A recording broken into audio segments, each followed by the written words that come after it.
میں ایک پاکستانی جاسوس تھا۔ کہانی کی طرف بڑھنے سے پہلے آپ سے گزارش ہے کہ ہمارے چینل کو سبسکرائب کریں، ہماری اس ویڈیو کو لائک کریں، اور اگر آپ فیس بک پر ہمارے ساتھ ہیں تو ہمارے پیج کو لائک کریں اور اس ویڈیو کو دوستوں کے ساتھ شیئر کریں۔ تو چلیے چلتے ہیں آج کی کہانی کی طرف۔ میں نے وہ خط فوراً ضائع کر دیا اور اپنے سیل میں اس طرح آ کر اپنے بستر پر گرا جیسے کوئی ہزاروں میل کا لمبا فاصلہ طے کرنے کے بعد ہانپ ہانپ کر بے بس ہو چکا ہو، لیکن یہ کیفیت وقتی تھی۔ پھر میں اٹھ کر بیٹھ گیا۔ پونم کی محبت نے مجھے جینے کی نئی امنگ دی تھی، میرے ڈاواڈول ذہن کو عمل کی راہ پر گامزن کیا تھا۔ میں خود کو اس لمحے کے لیے تیار کرنے لگا جب مجھے محبت کی اس وینس کا سامنا کرنا تھا۔ اس روز جب مجھے عدالت میں پیش ہونے کے لیے جیل نمبردار لینے آیا تو جیسے زمین نے میرے پاؤں پکڑ لیے، میرے قدم من من کے بوجھل ہو رہے تھے۔ بار بار ایک ہی سوچ مجھے پریشان کیے دے رہی تھی، میں پونم سے سامنا کیسے کر پاؤں گا؟ آخر وہ لمحہ بھی آ ہی گیا۔ پرکاش نے جان بوجھ کر ایسا موقع منتخب کیا تھا۔ ہم تاریخ بھگت کر واپس جا رہے تھے۔ میں بس کے کونے والی سیٹ پر سر باہر نکالے بیٹھا تھا جب لوگوں کے ہجوم میں میری نظر اس وفا کی دیوی پر پڑی۔ سفید ساڑی میں ملبوس وہ پرکاش کا سہارا لیے کھڑی تھی۔ مجھ پر نظریں پڑتے ہی اس کی آنکھوں کی پتلیوں نے حرکت کرنا بند کر دی۔ وہ پھٹی پھٹی نظروں سے مجھے دیکھتی رہی۔ یہی تھا ہجرت کر جانے کا لمحہ۔ تب میری توانائیاں، تربیت، چالاکی، ہوشیاری سب ہی تو مجھے اس کے حضور اکیلا چھوڑ گئیں۔ سارے سبق مجھے یاد تھے لیکن فرار کی راہ نصیب نہیں تھی۔ میں نے اپنی آنکھوں میں آنسو نہیں آنے دیے، مبادا اس ابصرا کی تصویر دھندلی پڑ جائے۔ میں اسے ذہن کے کسی ایسے گوشے میں محفوظ کر لینا چاہتا تھا جہاں سے لاکھ کھرچنے کے بعد بھی اسے مٹا نہ پاؤں۔ ان لمحوں کو میں اپنی شریانوں میں محفوظ کر لینا چاہتا تھا تاکہ خون کی گردشیں اس سراپا ایثار و وفا کو میرے اندر ہمیشہ زندہ رکھیں۔ ڈرائیور نے ایکسیلریٹر پر پاؤں رکھا تو محبت کی پاربتی نے اپنے دونوں ہاتھ جوڑ دیے۔ وہ مجھے الوداع کہہ رہی تھی، اگلے جنم تک کے لیے۔ اسے اب بھی وشواس تھا کہ ہم اگلے جنم میں ضرور ملیں گے۔ میری آنکھیں یوں چھلکیں جیسے ساون کی برکھا اچانک برسا کرتی ہے۔ آنسوؤں کے یہ تیز دھارے جانے کتنی آہن پوش چٹانوں کا سینہ چیر کر باہر آئے تھے۔ یہ میری بزدلی نہیں تھی، مجھ میں برداشت کا بڑا حوصلہ تھا۔ بے حوصلہ ہوتا تو وہیں مر جاتا۔ میں ان آنسوؤں کے لیے خود سے کبھی شرمندہ نہیں ہوا۔ یہ تو نذرانہ عقیدت تھا جو میری آنکھیں اس شہید وفا کے حضور پیش کر رہی تھیں۔ یہ تو محبت کی معراج تھے، 7 سمندر ان کے آگے ہیچ ہیں۔ جب تک بس نے اگلا موڑ نہ کاٹ لیا، میں گردن موڑے اسے دیکھتا رہا۔ میں بھی رونا چاہتا تھا، بچوں کی طرح بلک بلک کر، دھاڑے مار مار کر اپنی محبت کا مرثیہ لاپنا چاہتا تھا۔ لیکن میں کس کے گلے لگتا؟ کون مجھے طفل تسلیاں دیتے؟ میں کتنا اکیلا تھا، کتنا تنہا تھا۔ میں اپنا دیس یاد آ گیا ہوگا میاں جی۔ میرا ساتھی جو میرے ساتھ ہی ہتھکڑی سے لیس تھا میری طرف ہمدردی سے دیکھنے لگا۔ برے کام کیے تو یہ دن دیکھنا پڑا، اب روتے کیوں ہو؟ حوصلہ کرو، کوئی بات نہیں، ہمارے بھی اس طرف گرفتار ہیں، سب کو آخر اپنے گھروں کو لوٹنا ہے، ہماری گارڈ کے ایک گیانی قسم کے سپاہی نے مجھ سے کہا۔ میں خاموشی سے سر جھکائے وہاں موجود دوسرے حوالاتیوں کے ریمارکس سنتا رہا۔ کوئی مجھ پر ترس کھا رہا تھا، کسی کو مجھ پر غصہ آ رہا تھا، کوئی مجھے تسلیاں دے رہا تھا اور کوئی جنگ کو گالیاں۔ جیل واپس پہنچنے تک میں پونم کی بکھری یادیں سمیٹتا رہا۔ فرار کے امکانات کو میں نے ہمیشہ مد نظر رکھا تھا، لیکن یہاں موجود اپنے ہم وطنوں سے اس کی توقع فضول تھی۔ اذیتیں برداشت کرتے کرتے یہ لوگ بے حسی کا شکار ہو چکے تھے اور انہوں نے حالات کے آگے ہتھیار ڈال دیے تھے۔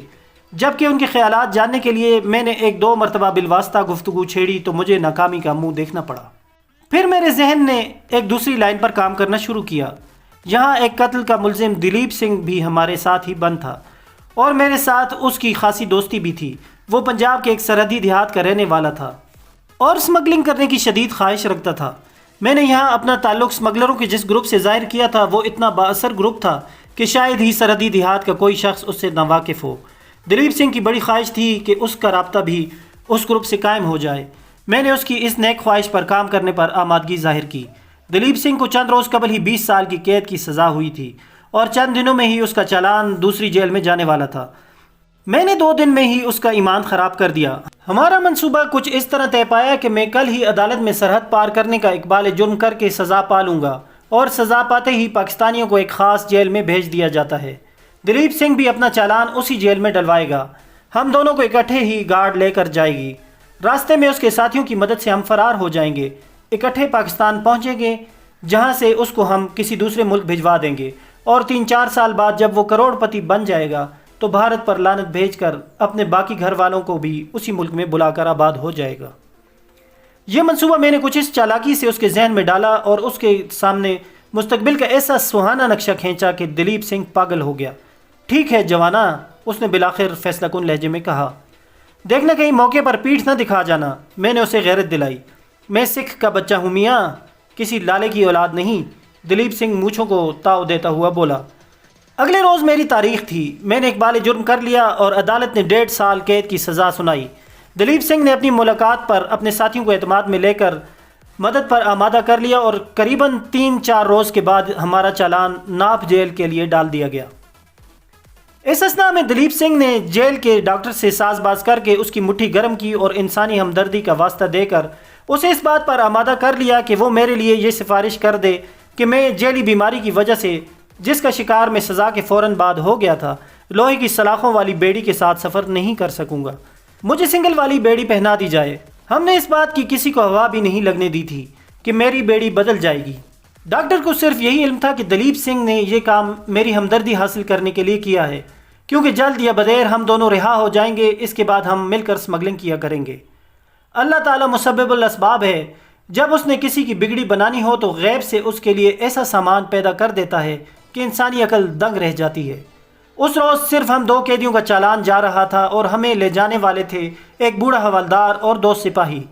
جیل سے باہر نکلتے ہی وہ ہمارے یار بن گئے۔ ایک تو وہیں سے غائب ہو گیا کیونکہ اس نے اس کام کے لیے پہلے ہی سے اپنا TADA اپنے ساتھیوں کو دے دیا تھا۔ اب ایک حوالدار اور ایک سپاہی ہمارے ساتھ تھے۔ میں نے جیل میں داڑھی اور مونچھیں اس قدر بڑھا لی تھیں کہ پگڑی باندھنے پر کوئی بھی مجھے شناخت نہ کر پاتا۔ چونکہ سفر کے آغاز میں ہی 50 روپے ان کو چائے پانی کے لیے دلیپ سنگھ نے دے دیے تھے، اس لیے وہ ہم پر مٹے جا رہے تھے اور خاصے مہربان نظر آتے تھے۔ میں نے دانستہ پرکاش کو اس تبادلے سے بے خبر رکھا تھا، البتہ اس کی طرف سے وقتاً فوقتاً ملنے والے پیسے جو قریباً 400 روپے ہو چکے تھے میرے پاس محفوظ تھے۔ ہم دونوں نے دھاریوال کی بنی بڑی بڑی چادریں اوڑھ رکھی تھیں اور میں نے بھی دلیپ سنگھ کی طرح سر پر پگڑی باندھ رکھی تھی۔ جب تک خود میں کسی سے تعارف نہ کرواتا مجھے بھی بھارتی قیدی ہی سمجھا جاتا۔ سکھوں کی روایتی کمزوری شراب کی بوتل کی شکل میں پولیس والوں کے پاس دلیپ سنگھ کے رشتہ داروں نے پہنچا دی تھی، جو ہمیں جیل کے باہر ملنے آئے تھے۔ گرداسپور سے ہم ایک ٹرین کے ذریعے امرتسر پہنچے، جہاں سے رات کو ہم ایک پیسنجر میں سوار ہو گئے جس کے ڈبوں میں سواریاں نہ ہونے کے برابر تھیں۔ کھڑکی کے نزدیک ہی ہم نے 2 برتھوں پر قبضہ کر لیا۔ اسٹیشن سے دلیپ سنگھ نے مچھلی خریدی تھی اور ٹرین چلتے ہی دونوں پولیس والے اور دلیپ بوتل پر ٹوٹ پڑے۔ دلیپ سنگھ نے خود بمشکل 1 یا 2 پیگ پیے تھے۔ مجھے انہوں نے رسماً دعوت دی، لیکن میرے صرف ایک بار نہ کہنے کو ہی کافی سمجھ کر چپکے ہو رہے۔ لدھیانہ کے قریب ٹرین پہنچی تو حوالدار سونے کے لیے اوپر برتھ پر چلا گیا۔ ہم دونوں ایک ہی ہتھکڑی میں بندھے ہوئے تھے۔ دوسرے سپاہی کو بھی بار بار اونگ آنے لگی تھی، کچھ شراب کا نشہ اور کچھ شدید سردی۔ نیند سے لڑنے کی کوشش میں ان کی آنکھیں کبھی بند ہوتی اور کبھی کھلتی تھیں۔ جیسے ہی ہم لدھیانہ سے چلے میں نے دلیپ سنگھ کو تیار کیا، اس نے آنکھوں ہی آنکھوں میں رضامندی ظاہر کر دی۔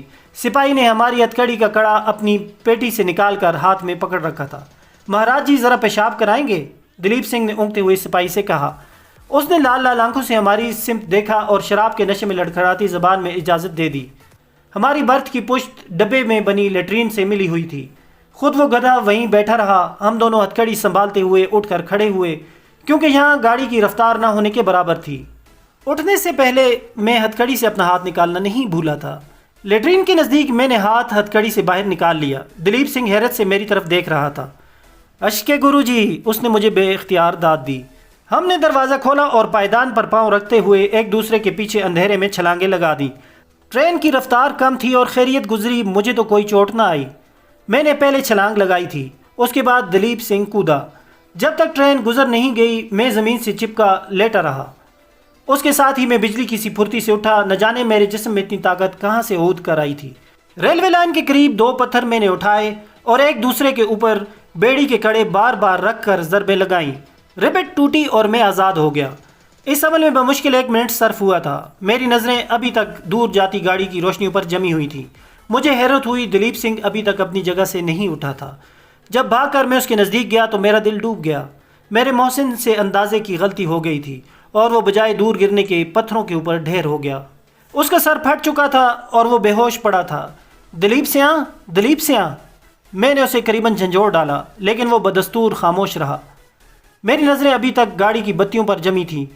جھک کر اس کی دھڑکنیں سنی۔ وہ زندہ تھا لیکن چوٹ خاصی زیادہ لگی تھی، اور ابھی میں اسی شش و پنج میں مبتلا تھا کہ کیا کروں کیا نہ کروں کہ مجھے گاڑی کی روشنیاں ٹھہرتی نظر آئیں۔